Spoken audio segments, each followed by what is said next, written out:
Our stories are brilliant. We are resilient. Our stories are brilliant. We are resilient.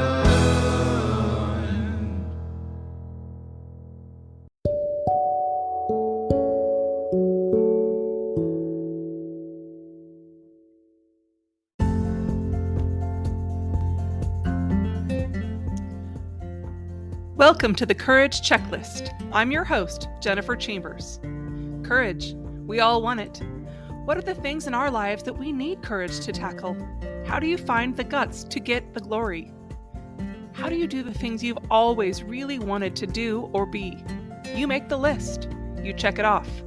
It sounds simple, but actually doing the hard stuff, the soul-deep stuff, it's not always easy. Find inspiration, ideas, and companions here who also keep trying no matter what. Let's talk about what's on our lists, from giant dream to tiny wish. We share stories of triumph, struggle, joy, and yes, failure, but we keep going together. What's on your list?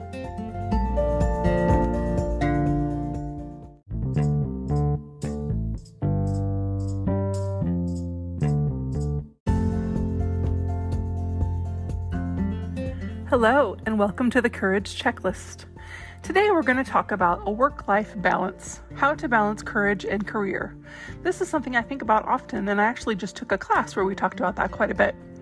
So today we're going to discuss the importance of having a work-life balance to help maintain your overall well-being. And then we're going to do that, we're going to talk about having courage to prioritize self-care, some strategies for effective time management, and nurturing your courage in career choices. Thanks so much for joining us today.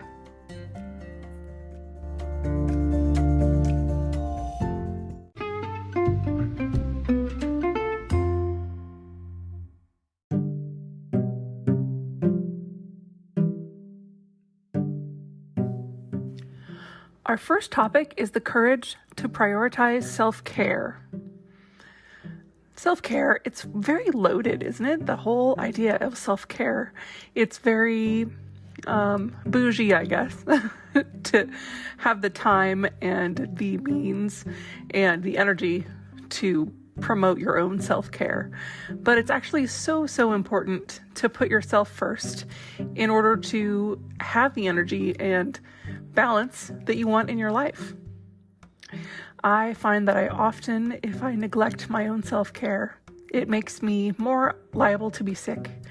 If I forget to exercise for a certain amount of time, I just feel gross and I don't like that. I just like to do the things that make me feel better, and that's self-care, right? It's not self-indulgent is different than self-care. So to really prioritize self-care, all of the research I have done talks about taking actionable steps to help prioritize this kind of self-care in your life. One thing that I did was think about in my journaling processes what kinds of things I really needed in my life to feel good each day. So what are your 3 things? It can be pretty illuminating to write a list of the things that you like and the things that if your day ended without them, it wouldn't be the worst thing, but you would go to bed feeling satisfied. So for me, it's music, specifically playing music or creating it, and writing, of course, and exercise. I just like to be outside. I like to feel the sun on my face. I just really love it. It feels great to breathe the fresh air. And meditating is great for me too. Yoga is another one of those things. But my non-negotiables are writing and music and exercise. Those are the things that feel great for me. So I encourage you to write your own list and think about the things that work for you. Another really great way to prioritize your own self-care is to create a self-care plan and kind of write it down. Put it on your Google Calendar or whatever you use for your calendar and scheduling things into your life. So include activities that nurture your physical being. If you want to take a walk, make sure you schedule time for that. Emotional and your mental well-being too. Take time for those things. I'll have a link to a free self-care plan worksheet that can kind of help you. For me, it really helps so much to have things written down. So this has suggestions for things you can do each day and the amount of time you can do them for. Just suggestions, of course. It's whatever works for you. You know, you might think about making sure that you have time to read a book or an article that interests you to make you feel like you do something besides work. You could make sure that you make a plan to meet with friends for coffee or dinner, or make a plan to call someone in your family to chat. You could have a technology break time that only has to be like an hour, but spending time doing something you enjoy that doesn't involve screens. For me, that's playing music. I like to play music a lot, and I haven't been doing it, and I really miss it. But I know that my life feels so much better when I do it. Another idea is, taking time to take a bath or do some stretching, things like that make you physically feel good. Or going for a walk, of course, or a run or a bike ride. Something that works for you. So I really encourage you to write down a self-care plan that looks like it could work for you every day.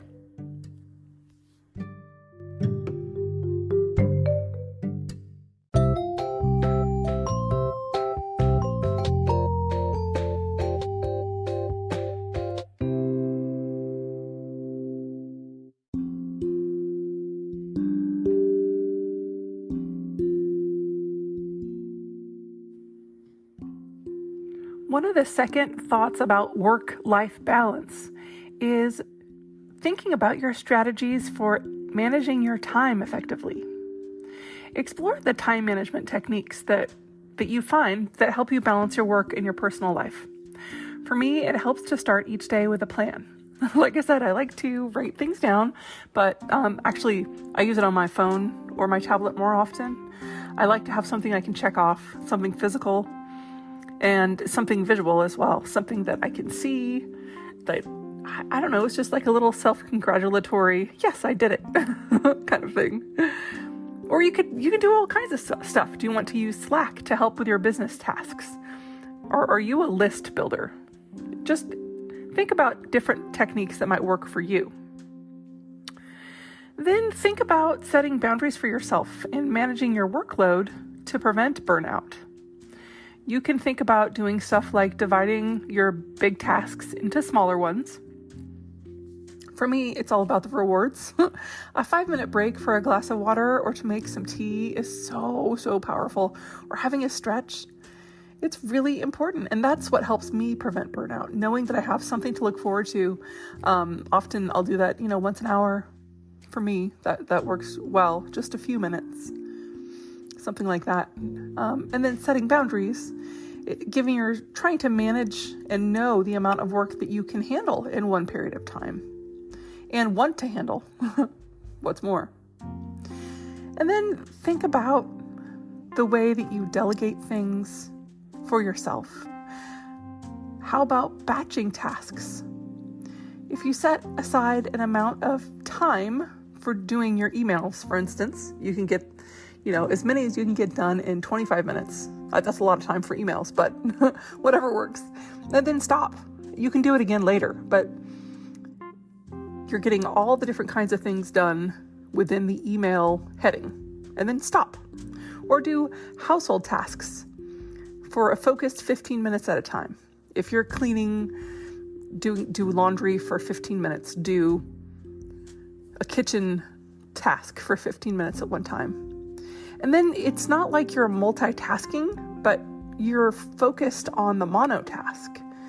All of any kind of chore or thing that you're doing, whether it's a, corporate tasks or a home-based task, you can always do another round of time, but doing it in a smaller, more focused time really can help you laser your energy in and get more done and feel better about it.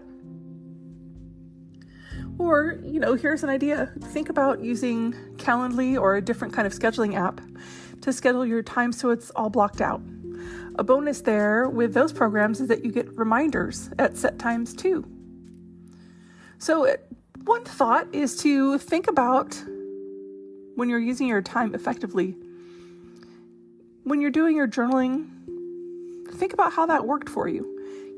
At the end of the week, maybe see if it worked for you to kind of manage yourself a little bit better, a little bit easier. Did things work harder or easier, or did you create a new task for yourself that was really great and helped you manage things very well? It's nice to reflect on that.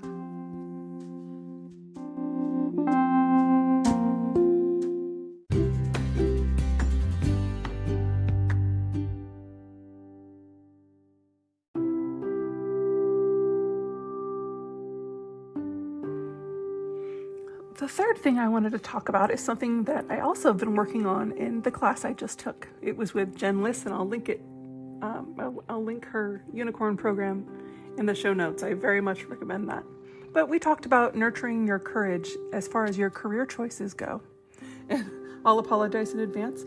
I have a cat that's on my lap and purring very loudly, so hopefully she doesn't come through. I can't really stop her.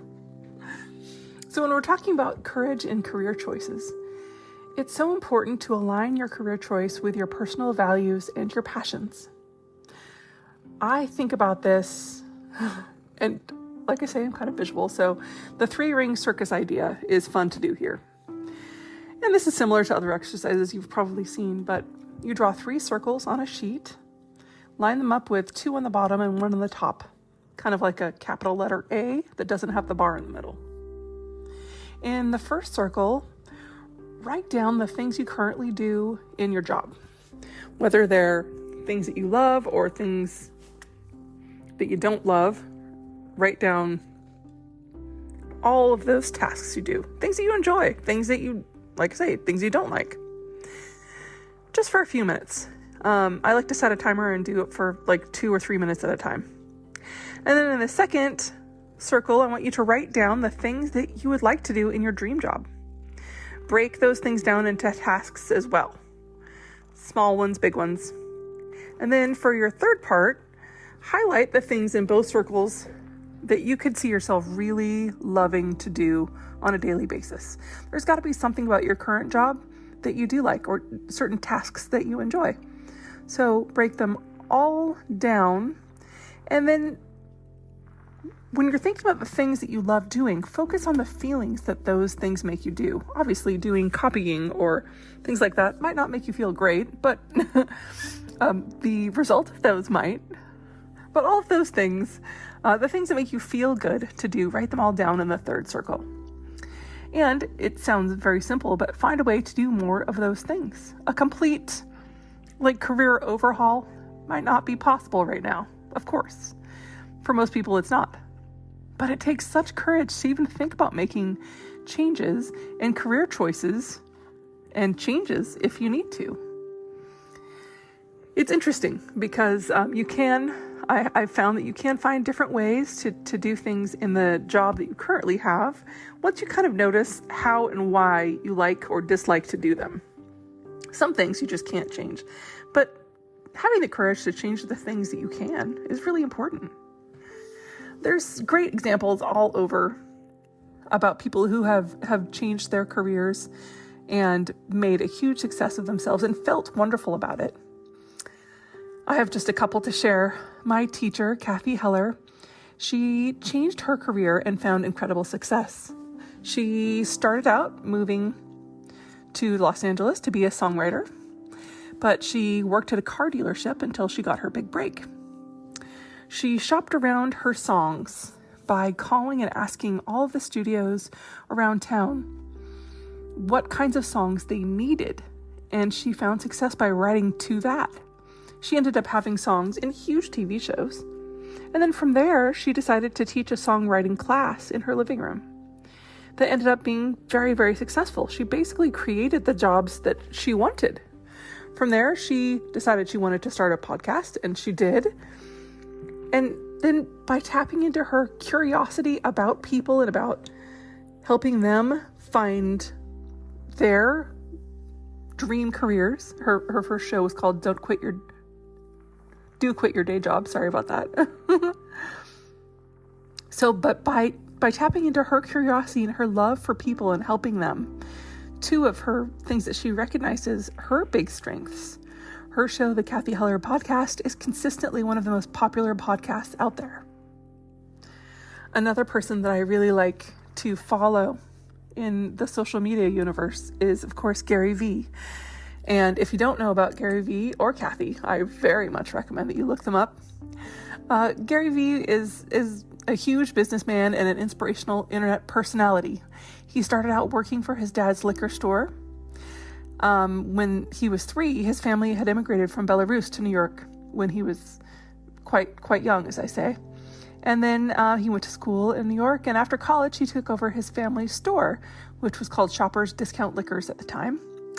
He decided to take it a different direction. He renamed it the Wine Library, and he put the business online. He turned the store into a $60 million a year business. Then Gary created VaynerMedia, which is a digital advertising agency.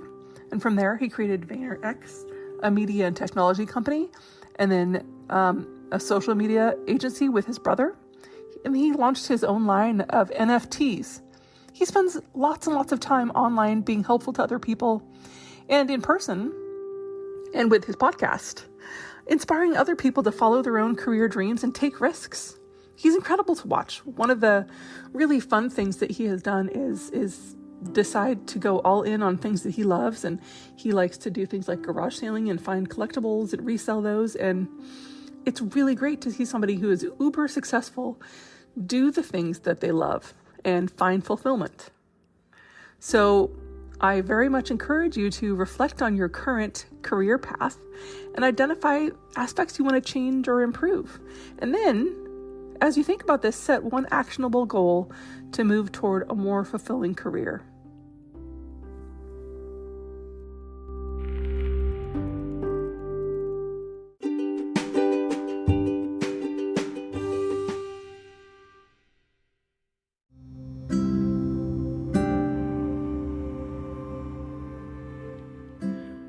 So to recap, we talked all about the work-life balance today, balancing your courage and your career.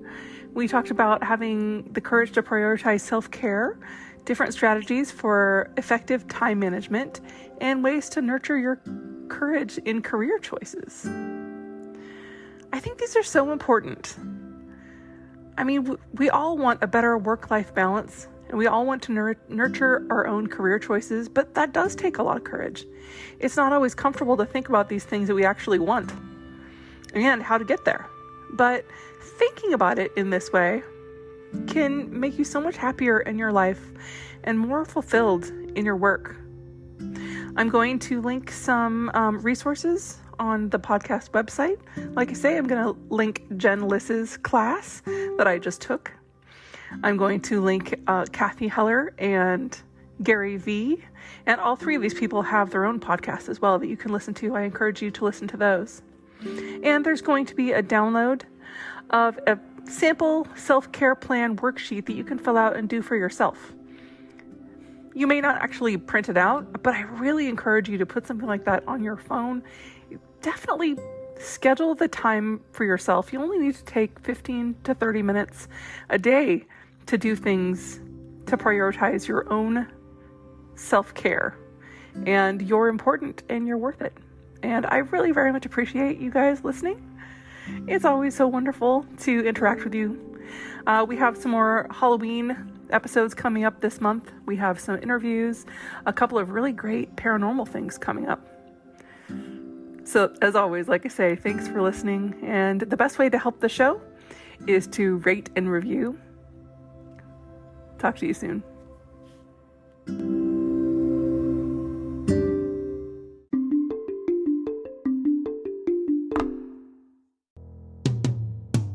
Sometimes we have to start over. Sometimes we have to fight back. Sometimes it's all too much. Lost inside the black. my story.